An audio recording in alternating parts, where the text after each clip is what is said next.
ಮಾತನಾಡುವಾಗಲೇ ಬಂದೆ. ಹೌದಾ ಶ್ರೀಮಂತ್ರಿ, ನನಗೆ ಯಾಕೋ ತುಂಬಾ ಭಯವಾಗ್ತಾ ಇದೆ. ಯಾಕೆಂದ್ರೆ ನನ್ನ ಅಕ್ಕ ಸುನೀತಾ ಬರುವ ವೇಳೆ ಆಯ್ತು. ಅವಳೇನಾದ್ರೂ ಈ ದೃಶ್ಯ ನೋಡಿದ್ರೆ ಒಂದು ಹೋಗಿ 9 ಆಗುತ್ತೆ. ಅದಕ್ಕೆ ಹೇಳಿದೆ. No never. ಗಾಳದ ಆಳದಲ್ಲಿ ಇಳಿದ ಅಂಜಿಕೆ ಎಂಬ ಅಳಕೇಕೆ. ನೀನೇನು ಭಯಪಡಬೇಡ. ಕತ್ತು ಮುದ್ದಾಡುವುದರಲ್ಲಿ ಇರುವ ಸುಖ ಕಟ್ಟಿಕೊಂಡು ಮುತ್ತಿನ ಮಡದಿಯಲ್ಲಿ ಸಿಗುವುದಿಲ್ಲ. ಎದ್ದೋಡಿ ಇಲ್ಲಿಗೆ ಬಂದಿರುವೆ. ಬೇಗನೆ ಭಕ್ತನಂತಿರೆ ಈ ಸುಖನಿಗೆ ಸುಖ ಕೊಟ್ಟು ಸ್ವರ್ಗ ಸುಪ್ಪತ್ತಿಗೆಯಲ್ಲಿ ತೇಲಾಡಿಸು. ಅಯ್ಯೋ ನನ್ನ ಬಂಗಾರ, ನಿನಗೆ ಸುಖ ಕೊಟ್ಟಿದ್ದೀನಿ ಅಂದಮೇಲೆ ಪ್ರೀತಿ ಪ್ರೇಮಕ್ಕೆ ಎಲ್ಲಿಯೇ ಕೊರತೆ ಅಲ್ಲ. ಈ ನನ್ನ ತನು ಮನ ಧನ ಎಲ್ಲ ನಿಂದೆ. ಮೆಚ್ಚಬೇಕು ಸುಜಾತ.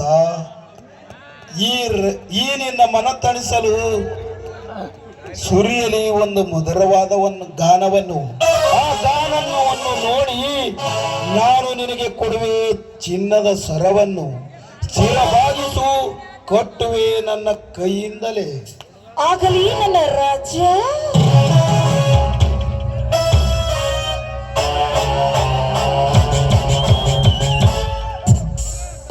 गुलाब का उसे सूखने मत देना, फूल है गुलाब का उसे सूखने मत देना।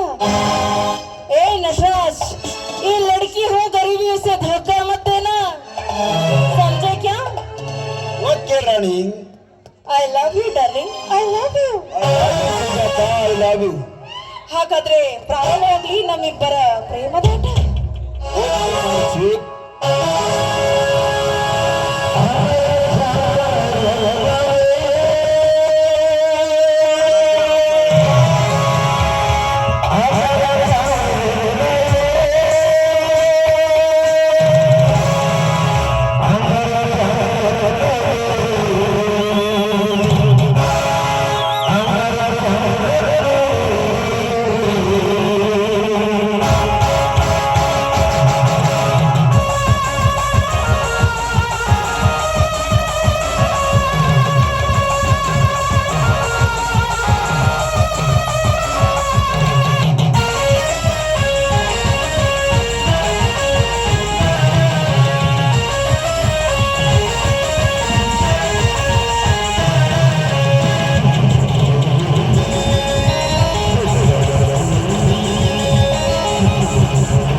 ಮಂದ